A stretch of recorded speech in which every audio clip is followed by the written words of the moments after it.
Bakunzi ba KOP Karegeya Omar pano twongeye kubifuriza ishya n'ihirwe muri uku kwezi kwa kane, ukwezi kutoroshye tuzibukamo abacu bazize jenoside yakorewe abatutsi muri 1994, twiyubaka tukangurira abantu imyitwarire myiza, kubana neza n'abandi muri kino gihe tuba twibuka. Muri urwo rwego rero imbere kuri kamera murabona Twizeyimana Albert Baudouin, ni umuhuzabikorwa wa Pax Press, umuryango w'abanyamakuru haranira amahoro mu Rwanda. Ariko ni mu Rwanda gusa harya itangazamakuru ku isi hose, ni ku isi hose. Iyo ibyo twanditse cyangwa tuvuze ku isi hose birumvikana. Yego. Ngwaye rero ikaze Albert Baudouin. Murakoze cyane. Yes. Ingingo y'uyu munsi tugiye kuganiraho ni uburyo imyitwarire y'abanyamakuru n'itangazamakuru mu gihe cyo kwibuka jenoside yakorewe abatutsi. Ubutumwa umuryango Pax Press ni iki gikwiye gukorwa, ni iki kitakwiye gukorwa, n'ibyo ngibyo turagarukaho mu minota itarenga 15 cyangwa 20, kiganiro kigufi cyane. Ubundi igihe cyo kwibuka umunyamakuru yakabaye akora iki? Urakoze cyane. Reka ngira ngo ntangire mvuge nicisha bugufi muri iki gihe muri Rwanda twibuka imbaga nini yazize jenoside yakorewe abatutsi muri 1994, nibuka abo jenoside yasize iheruheru, inzirakarengane yahitanye, ibyo yashenye, ibyo yangije, ndetse cyane cyane nibuka ubwo n'abanyamakuru bahitanywe n'iyi jenoside yakorewe abatutsi mu Rwanda. Iyo nibuka abanyamakuru batewe na jenoside, mpita mfata n'umwanya nkibuka abanyamakuru bashishikarije abantu kwica abandi, bakwirakwije ingengabitekerezo ya jenoside, nabo ndabibuka. Ndabibuka ko n'abantu bo kwibukwa, kuko ku bwanjye abo nabo bari barapfuye. Bashishikarije abandi kwica abandi kuko bari bamaze gupfa umutima, bari bamaze gupfa mu bitekerezo, bari bamaze gupfa urukundo rwari rwarabazimyemo. Abo nabo kwibukwa. Hanyuma uti umunyamakuru yakora iki? Utararenga aho ngaho turabibuka mu buryo bumwe, abashishikarije abandi ubwicanyi n'abahitanwe n'ubwo bwicanyi, abazize jenoside, ni ako kantu uzanyemo ko kwibuka n'abo bayishishikaje. Turabibuka tuvanamo ayahe masomo? Yego, urakoze cyane. Ibyo ni byo simparenge. Kubibuka ntabwo ari kubibuka ku buryo bumwe. Hari abo nibuka abazize jenoside, abo navuze abayirokotse bashizwe iheruheru, nayo ndabibuka nifatanya nabo mu by'ukuri, mbashishikariza ko abakiriho bakomeza kwiyubaka, kuko tugomba kwibuka twiyubaka, baharanira amahoro, bagambirira icyiza. Abo ngabo ndabibuka kuko nifatanyije nabo. Hanyuma abo nibuka bakoze jenoside n'abayishishikarije abandi, nibuka intimba bateye igihugu, nkibuka ko ngomba kwitandukanya nabo. Nkibuka ko muri iyi minsi ngomba kwitandukanya nabo, nkashikiriza n'undi wari wese, cyane cyane umunyamakuru, abakora itangazamakuru, abakora kwirakwizwa amakuru, kuba kwitandukanya n'iyo ngengabitekerezo, bagomba kwitandukanya n'iyo mikorere mibi. Ntabwo rero kwitandukanya nabo utabibuka. Iyo twibutse ba Noheli, iyo twibutse ba Kantano, twibutse bandi, tugomba kwibuka ibyo bakoze kugira ngo tumenye uko twitandukanya nabo. Nabangeze Hasane, barari benshi, abo nabo njyewe ubwanjye mbibuka ibyo bakoze kugira ngo mbone uko mbyirinda. Ibyo rero nshikaza n'abandi, iyo mvuga ngo ndabibuka, mba mbyibuka ku buryo butandukanye, ariko ibikomere bose bikomeje ikiremwa muntu.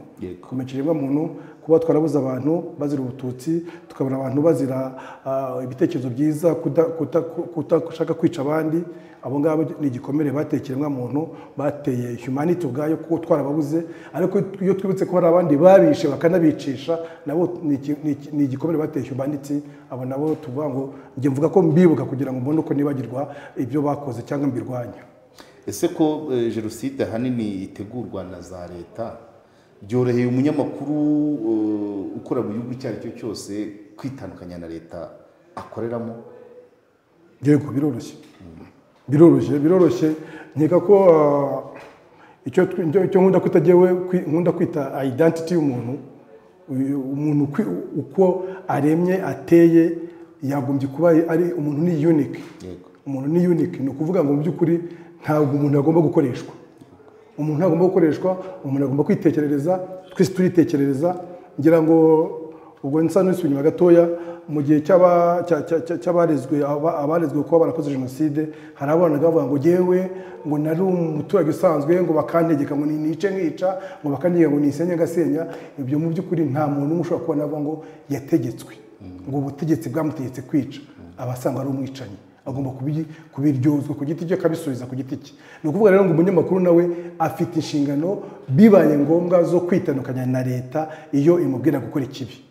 Iyo leta ikubwira kubiba urwango mu baturage bayo, abanyagihugu bayo cyangwa n'abandi, iyo ubwira ngo wicishe mikoro, wicishe ikaramu, ufite uburenganzira n'inshingano, ufite n'inshingano cyane zo gutandukana n'iyo ngiyo. Ni ukuvuga rero ko turabiza abanyamakuru, ntabwo turabazi mu Rwanda, tuzi abanyamakuru bitandukanyije na leta kandi banakora mu gitangazamakuru cya leta. Noneho hari n'ibitangazamakuru byo bike cyane byari biyobowe na leta, ariko abanyamakuru bavuga ati iri tangazo sindivuga, iki gitekerezo sinkitangaza gutyo. Niba sederi ugiye gutuka cyangwa kubiba ingengabitekerezo gisi gitangaza, ni uko umunyamakuru tumushaka. Tanga ingero mu bihe nk'ibi, iyo twibuka n'amazina turayavuga. Yego. Hari abanyamakuru bo bitandukanyije n'ingengabitekerezo ya jenoside, hari abayizize, hari abashishikarije twari tumaze kubavuga. Ababashe kwitandukanya n'iyo ngengabitekerezo wavugamo nka babiri cyangwa batatu. Njyewe wenda mu rwego rw'itangazamakuru ninjiye mu itangazamakuru kare ryo mu Rwanda, kuko ndibuka ko amakuru ya mbere nasomye kuri radiyo y'igihugu, kuri radiyo Rwanda, nayasomye ku itariki enye z'ukwa 10/1994. Urumva imyaka 31 nkora uwo mwuga. Nagize amahirwe ko muri icyo gihe njya kuri radiyo Rwanda muri 1994, nasanze abanyamakuru nka Louise Kayibanda yari yarahahoze, nasanze abanyamakuru nka Amabiri Sibomana, ni nawe mutoza wanyine wanyisha itangazamakuru. Ndibuka anyigisha kwandikisha kadondanzi ya mashini, yanyigisha gusoma, atijya kuri radiyo Rwanda, ujya muri studio usome. Abo bose yari yakoze kuri radiyo Rwanda, akavuga ati ibingibi ntabwo twarabyangaga. Iyo bazanga itangazo rya MNDF akavuga ngo ibi nibi, ati n'abasindi isomo mugende mu ryisomere. Amabisoma twarakoranye kuri radiyo Rwanda, n'ubona namusizeho akomeza kuri radiyo Izuba Kibungo, yakomeza gukora itangazamakuru mu Rwanda. Ni ukuvuga ngo wa muntu ufite standi akavuga ati jewe ngambiriye icyiza, ngambiriye amahoro. Ni nayo mpamvu nyine kubera ko ari umuntu ugambiriye icyiza, ngambiriye amahoro. Ingoma ya Habyarimana itsinzwe, amahisi yaragarutse akomezanya n'ingoma ya RPF. Dukora kuri radiyo Rwanda niba twigishaga ariko ingoma ya RPF. Urumva uwo muntu ni umuntu ushobora gukora ingoma zose kubera ko afite standi y'ukuri y'ibyiza. Aho ari tumusuhuze, niba ari muri pansiyo, niba ari aho yaba aherereye hose, ni ngombwa ubwo turamufatiraho urugero. Ni urugero rwa hanyuma rero cya kibazo rero imyitwarire y'umunyamakuru mu gihe cyo kwibuka. Ngira ngo nayivuzeho, ariko icyo navuga noneho nkanjye Albert Baudouin, ndi mu Rwanda rwa none, ndi mu itangazamakuru rya none cyane, noneho ndi mu muryango Pax Press, aho duhora twigisha amahame y'itangazamakuru. Iyo tugeze muri iki gihe cyo kwibuka, nkunda kubwira abanyamakuru bagenzi banjye, ndavuga ni umugabanye umuti w'ikaramu, abandika mugabanye umuti w'ikaramu, abavuga kuri mikoro mugabanye volume, mushinge ibirenge ku butaka, mutuze, mutekereze, mumenye icyo muvuga.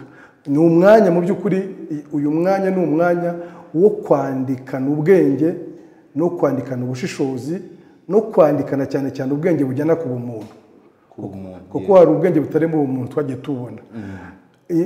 Itangazamakuru rya none, mu munyarwanda wa none, icyo tugiye kubwira umunyarwanda ni ukumubwira ko ari umunyarwanda ugomba guhanira amahoro, umunyarwanda ugomba guhanira icyiza, ugomba guhanira kubaha ikiremwamuntu, kubaha ubuzima.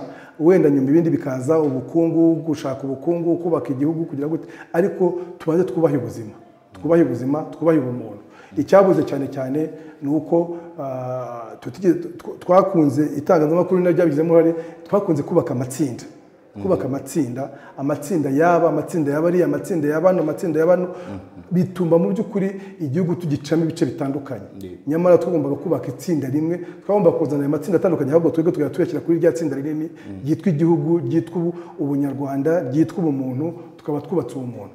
umunyamakuru rero yibagirwa ko ari umufundi wubakisha ikaramu na mikoro, kandi uwo mufundi ntabwo umufundi ajugunya ibikoresho.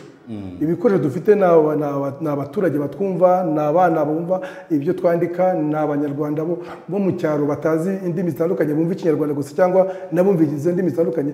Aho bose bagomba kuza bahuzwa n'inkuru tubaha zikabubaka, bigatuma twubaka rya tsinda rinini ryitwa umunyarwanda, tukazubaka itsinda ryitwa ubumuntu, ryitwa humanity ku isi hose. Rero umunyamakuru akenshi niho dufitemo abafundi babi bangiza bagenda bubaka ngo baraza guhuza ntibahuze inkingi. Ntiduhuze inkingi ni ukuvuga ngo yubatse itsinda ry'abahutu hariyo, ukubaka itsinda ry'abatutsi hariyo, ukazubaka itsinda ry'abakiga hariyo, ukubaka itsinda ry'abanyenduga hariyo, ukubaka itsinda ry'abanyabuganza hariya. Ntabwo abo ngabo bazubaka u Rwanda, ntabwo tuzagira edifice yitwa u Rwanda. Birakwiriye ko abanyamakuru twubaka ubwo buntu, twubaka ibyo byubakiro byo tukabibuza, tukubaka itsinda ryitwa u Rwanda, ryitwa ubunyarwanda. Urakoze cyane, nshimye ko rwose watura hano kuri KOP tuvuga ibintu mu mazina yabyo, ko nshimye se uvuze aya matsinda, ay'abaganza, ay'abanyenduga, ay'abakiga, ay'abahutu, ay'abatutsi. Byoroheye umunyamakuru kwitandukanya n'ayo matsinda kandi nawe yarimo. Arasabwa kwambara izihe ngabire? Ntabwo byoroha mu by'ukuri. Ubushize turimo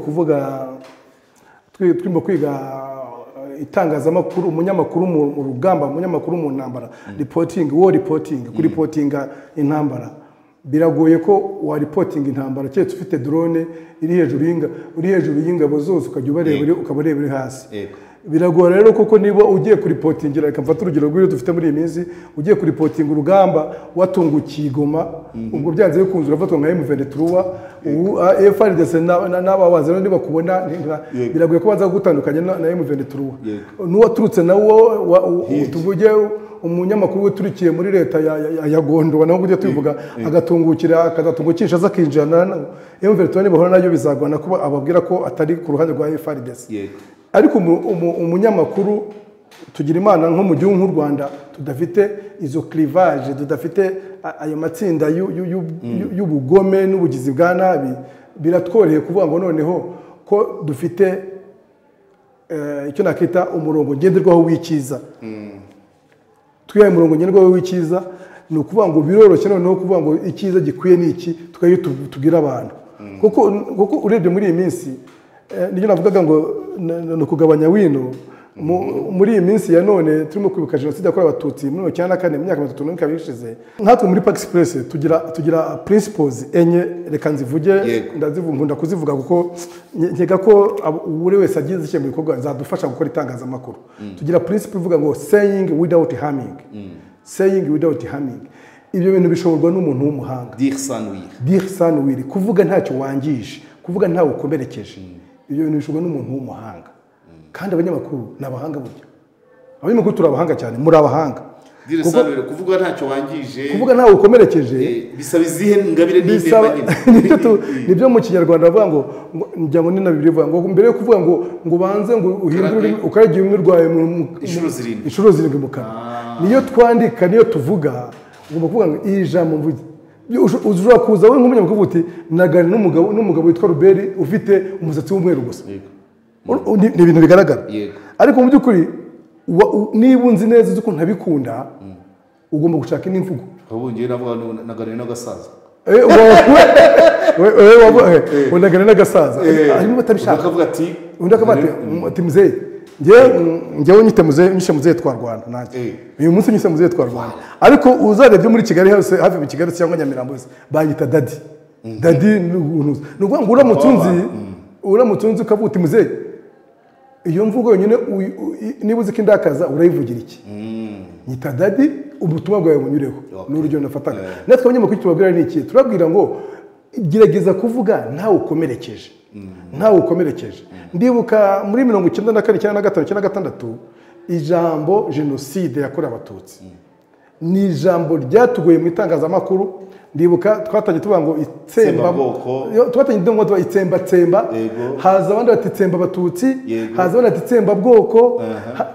Urumva amagambo ku buryo ndumva ngira ngo yose twaje abizi ndimi bahanga mu ndimi bagiye mubishakisha ndumva ngira ngo bageze ngo bati ibintu byagenda bituvanga bavuga ati dukoreshe jenoside yakorewe abatutsi duhitamo itari kinyarwanda niko ridahaminga ntabwo tsemba ugumva duhitamo idafite nkeka ko ijambo twaje it doesn't harm ntabwo rihaminga research abazungu barikoresha jenoside mu gifaransa genocide mu cyongereza mu kinyarwanda twabuze twasanga ngiye ababye bishanga rihaminga cyangwa binashokinga ukuntu twa tugenda presi muri bogereho umva ngo temba gutsemba kumva n'ukuritura nyine turigo turisubiramo ukumva somehow it is harming nkeka ko nk'abantu barifashe nabo bafashe itangazamakuru nubwo buryo bavuga ati ijambo nk'iri reka tubyoroshye abantu baryumve ubutumwa buhite aho kugira ngo rivuge umuntu yikange iyo ni principe ya mbere principe ya kabiri muri participate turavuga ngo showing without shocking montrer sans choquer kwerekana ikintu nabwo ntawe ukomerekeje nk'ubu muri iyi minsi turuka jenoside yakorewe abatutsi ndibuka neza ahagana muri za 2006 n'umunani nabwo ngira ngo twajyaga impaka nyinshi cyane kuri RTV televiziyo y'u Rwanda bagifite za ndirimbo zigaragaza jenoside koko zigaragaza amaraso yuzuye umuhanda zigaragaza imihuro abantu batema abandi ndumva twajyaga tugimaga rwose amashusho ntago abantu bayakeneye ubutumwa buratuma butanahita aya mashusho agiye avaho amashusho ubwayo narareba yikange ntabakirebye ikiganiro niba minisitiri agiye gutanga ikiganiro ugashyiramo footage y'amafoto mushyiramo inyuma yandi agenda avuga ubutumwa bwe atuma ubutumwa bwe butageraho kubera ko umuntu abona babanguye umuhoro aterwa nkahitse n'unahunze yes it is shocking iyo rero mu itangazamakuru birakwiye ko bitaza kugira ngo umuntu yumve ubutumwa bwacu hanyuma tukagira indi vuga ngo informing without discouraging informer sans décourager tanga amakuru kudaca intege tanga amakuru atari urucantege rwa buri gihe kuko nk'uyu munsi nanone nabikunze ko leta y'u Rwanda ibizamura agiye izamura imyibuke uko twibuka muri iyi minsi avuga ati twibuke twiyubaka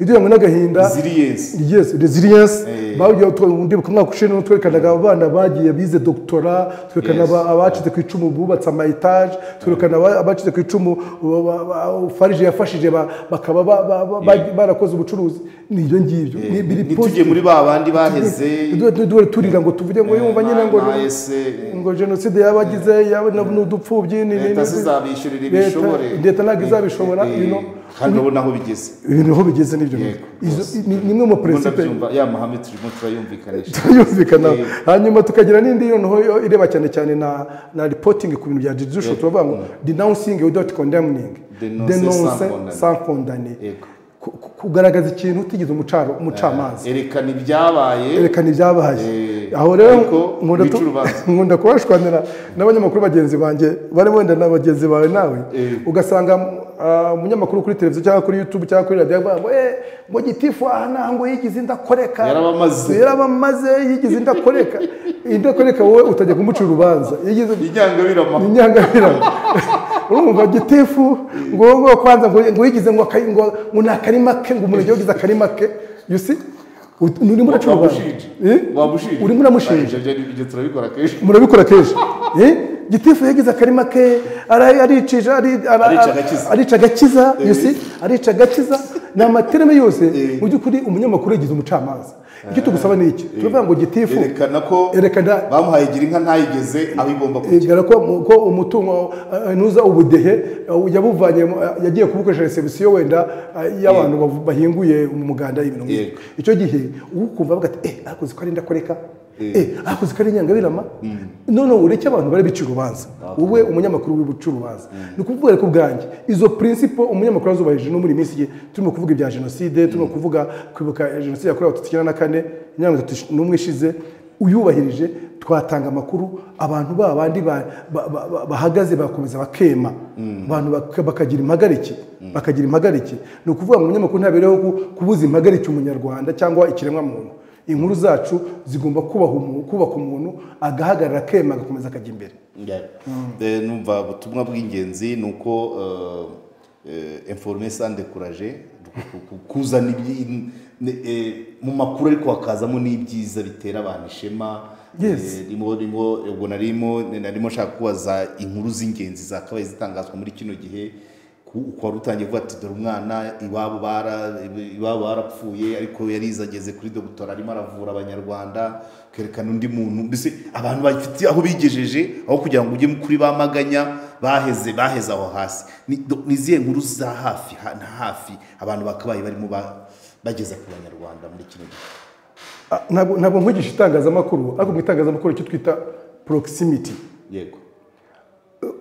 Umuntu aguhaye ufunguye televiziyo ukabona inkuru irimo kuvuga ibyo mu Gatsata, ni inkuru ivuga ibyo muri Lyon mu Bufaransa, urabanza ibyo mu Gatsata. Yego. Urabanza ibyo mu Gatsata, kubera ko uravuga ati mu Gatsata mu Rwanda iwacu nahegereye.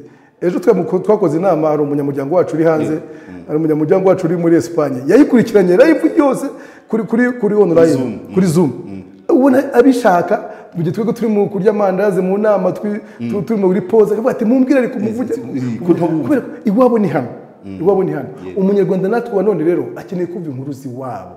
Umunyarwanda wa none w'uyu munsi akeneye inkuru tukamugaragariza ko nubwo habayemo abanyarwanda bisha abandi, harimo abanyarwanda bafashije abandi kwiyubaka. Yego.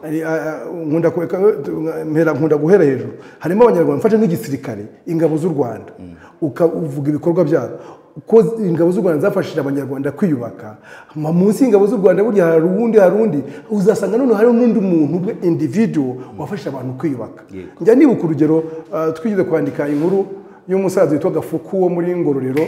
Gafuku wahaye inka abaturage bagenzi be, inka zakabaye inka, akagusanga ati nkoroje inka ndakoroje, agenda iruza abantu inka.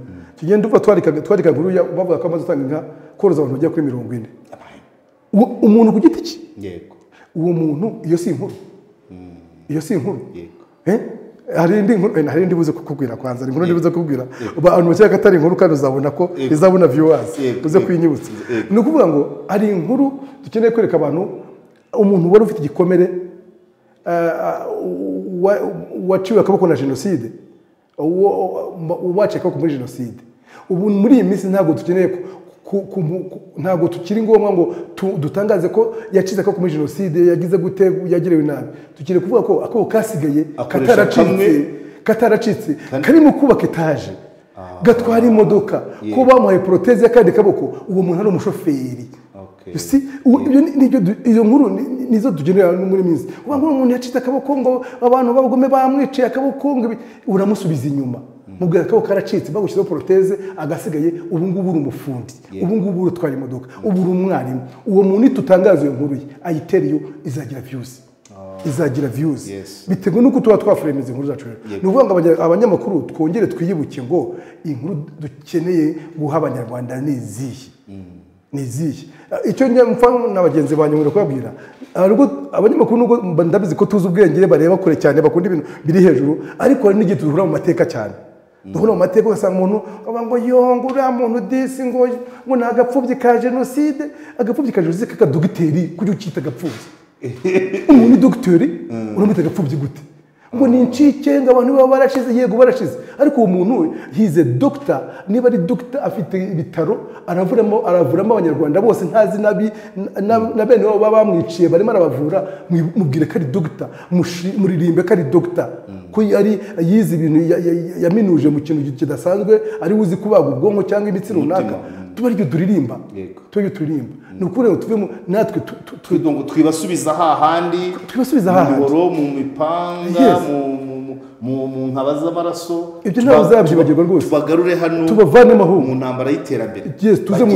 Bageze hehe? Tuze mu ntambara y'iterambere, tuze mu ntambara y'amahoro, tuze mu ntambara yo kubana, yo kubaka ubunyarwanda. Ruva twasoreza aha ngaha rero, ntabwo urakoze cyane. Yagiye tunaseka tunira, ariko twasoreza aha ngaha. Ikigaragara cyo ni uko inkuru nziza ntabwo ari ndende, ariko nanone imyaka 31 irashize twibuka uko byagenze, ariko tudaheranwa n'agahinda. Inkuru nziza zirahari nk'uko bivuga, hari abarihiwe na Farije bageze n'abadogiteri, hari ababashije kubaka, hari abashije kubaka ku matongo y'iwabo, hari abashatse imiryango, hari nabo tujya tuganira akakubwira ati ngomba kubyara abana 9 kuko na mama niwe yari afite kandi nige sigaye. Hari umugabo ntari buvuga izina ariko nawe uzi wakati urwo gupfa ararusimbuka. Noneho jenoside imutwara abana 6. Nagize amahirwe mu bintu bibiri nkunda kuvuga. Bamukatira urwo gupfa amakuru narayumvise. Nyuma nza kumenya ko ariho ndavuga nti ngomba kuzabonana nawe. Imyaka 30 ishize 2021 barumukatiye muri 1991 2021 njya kumusura iwe turaganira. Uburasirazuba hofu mu bintu yambwiye urwo gupfa rwamuvuyeho ariko jenoside imwicira abana 6 kubw'amahirwe nagezeyo ambwira ati 6 naragiye bageraho 6 n'ubu ndabafite nubwo batangana nk'abagiye ariko urumva ko nawe ntabwo yaheranwe n'agahinda ntabwo yavuze ati umwana yari nyanaka umugore yari nyiranaka ahangana nabyo baba 6 arongera arababyara. So abantu benshi rero ni naho twakagombye kureba niba yarabuze umuryango ntabwo ari ukwamamaza ko atagira umuryango kandi yarubatse undi yarabuze shotse umugore shotse umugabo barabyara abana beza umuryango wongera yubaka. Ngira ngo naho tugomba kuganisha twebwe abanyamakuru ntabwo ari kujya gushaka za nkuru z'amarira z'agahinda zisubiza abantu inyuma mu mitekerereze ahubwo no kureba ngo bageze hehe nyuma y'ibyababayeho. So bakunze ba KOP rero twongeye dushimire Albert Baudouin Twizeyimana mpuzabikorwa wa Pax Press umuryango w'abanyamakuru baharanira amahoro wakoze cyane kwitabira ikiganiro kuri KOP.